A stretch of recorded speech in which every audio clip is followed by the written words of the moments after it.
Hello everybody, my name is Jeremy and welcome to my channel. I have not done a favorite things in a long time, so this is a comprehensive list of some of my favorite things over the last few months. Number 1. I have been absolutely, completely, 100% obsessed with Scream Queens, and I just live, die, and resurrect for the show. I know that a lot of people have really divisive feelings about it, but I like it. I love Chanel number 3. She is my everything. I've even bought a whole bunch of earmuffs so that I can have some kind of connection to her.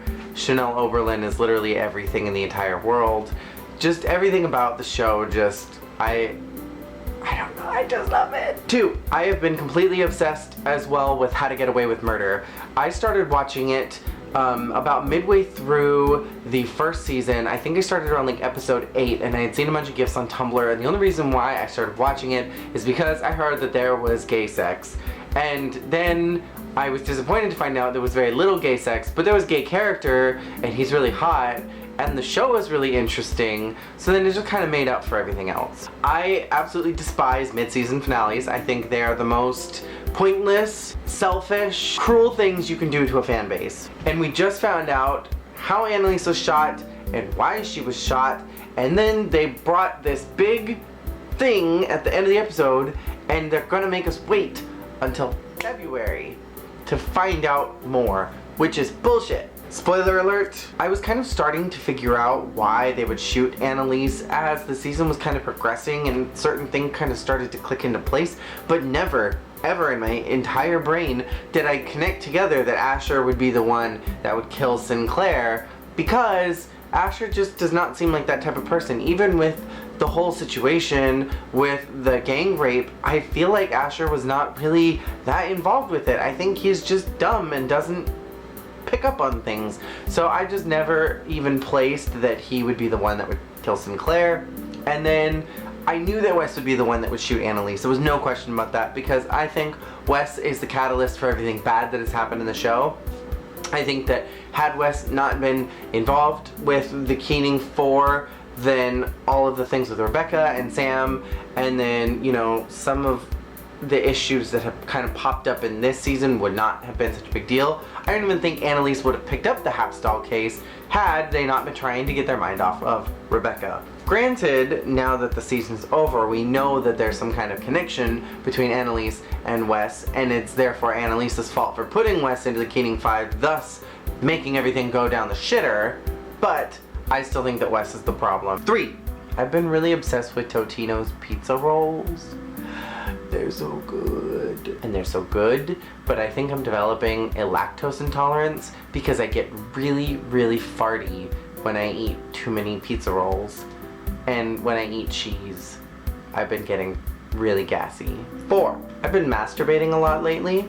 5,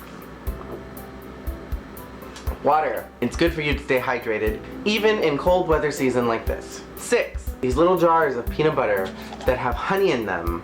I've been obsessed with these. I've just been getting a spoon and just eating straight up peanut butter. I've also been eating a lot of ice cream from Target, but that is not on my favorites list. 7, there's a app that I've been playing that I really love, and it's called SimCity Build It. You've probably seen ads for it. It's basically like, it's SimCity is what it is. If you've never played SimCity, you create a city, and then there are disasters and you can destroy parts of the city.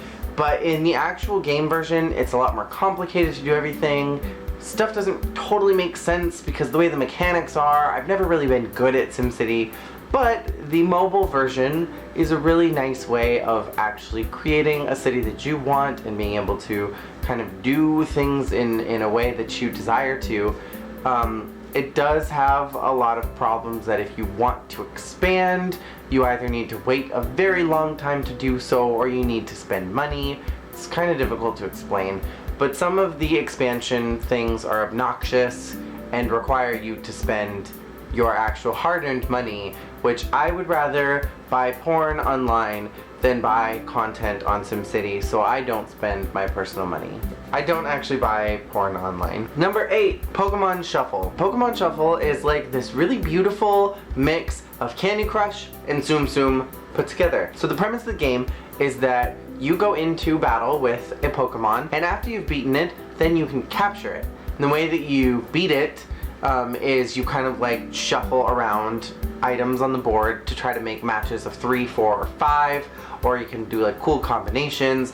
Each Pokemon does a different ability, so like some of them do more damage if you get a certain amount cleared. Some of them remove barriers on the screen. Some of them just are stupid. But that's how Pokemon is. Some Pokemon are just dumb. And so you have to like make all these matches and defeat the Pokemon in a certain amount of time or a certain amount of moves, and then you get them and you can collect tons and tons of Pokemon, and it's really cool.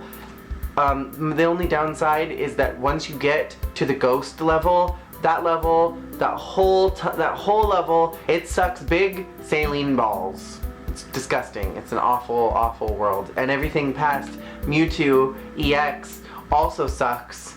So that's all I've got to say that's bad about it. But the whole game, on a whole, is fun. Again, like SimCity, it requires you to spend some of your own real-world human money if you would like to kind of keep playing. You only have 5 lives, and unlike other games that give you 5 lives, it doesn't go away if you lose. You know how like when you play a game, you can play a level, but if you lose, your life goes away. And then, you know, once you've expended all of your lives, you have to wait till you get more. In this one, you spend a life to play a level, and it doesn't matter if you win or you lose, you spent that life.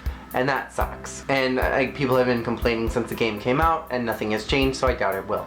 And the other sucky thing is that it takes about half an hour for another life to replenish. So you can play your 5 lives, but then you have to wait a couple hours before you can come back, which I guess is good and bad, because on the good side, it encourages you not to sit around and binge play and spend 8 hours of your day playing this stupid game.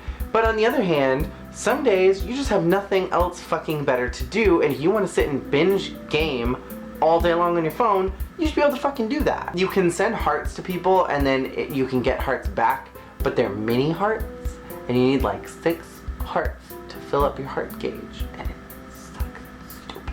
Thank you guys so much for watching, and let me know what your favorite things have been from this month. I was going to do one last month, and it was going to be this list, and then something happened and I didn't do it, and then I was going to do one the month before that, but it was a completely different list, and then I was like, well, I don't think these are my favorite things anymore, and so I deleted that list. And there was another one I was going to do back in July, and I didn't do that one either, so I'm glad I finally got to it 3 months later. Maybe I'll do it in December. Who fucking knows ever with me though. Thank you guys so much for watching. Oh! Yeah! Random thing. I've been obsessed with macaroons. Not like that's a surprise to anybody. I've been really like obsessed with macaroons for months. Honey and butter. Excellent. Thank you guys for watching. See you guys next time. Bye!